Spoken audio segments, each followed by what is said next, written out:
हिमालय, जिसे भारत का प्रहरी कहा जाता है। लेकिन पिछले कुछ दशकों से इन शांत वादियों में विस्तारवाद, एक्सपेंशनिज्म की गूंज सुनाई दे रही है। दुनिया का सबसे बड़ा लोकतंत्र भारत और दुनिया की दूसरी सबसे बड़ी अर्थव्यवस्था चीन, इन दोनों के बीच की 3,488 किलोमीटर लंबी सीमा आज तनाव का केंद्र बनी हुई है। चीन की नजर भारत के दो प्रमुख हिस्सों पर है। पश्चिम में अक्साई चिन, जिसे चीन ने 1962 के युद्ध के दौरान अवैध रूप से हथिया लिया था, और पूर्व में अरुणाचल प्रदेश, जिसे चीन दक्षिण तिब्बत, साउथ तिब्बत बताकर अपना दावा ठोकता है। आखिर क्यों चीन बार बार भारत की संप्रभुता को चुनौती देता है?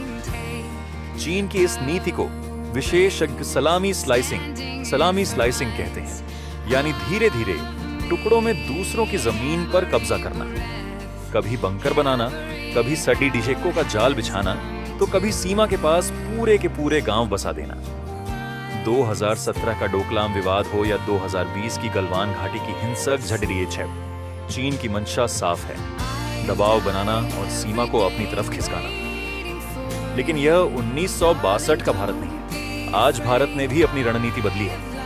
लद्दाख से लेकर अरुणाचल तक वाइब्रेंट विलेज प्रोग्राम के तहत सीमावर्ती क्षेत्रों का विकास हो रहा है। राफेल, S-400 और सीमा पर बुनियादी ढांचे का निर्माण यह बताता है कि भारत अपनी 1 इंच जमीन भी नहीं छोड़ेगा।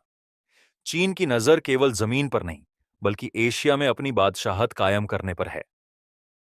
लेकिन हिमालय की चोटियों पर तैनात भारतीय जांबाज चीन के हर नापाक मंसूबे के सामने दीवार बनकर खड़ दिए हैं। शांति की अपील तो है, लेकिन संप्रभुता से समझौता नामुमकिन है।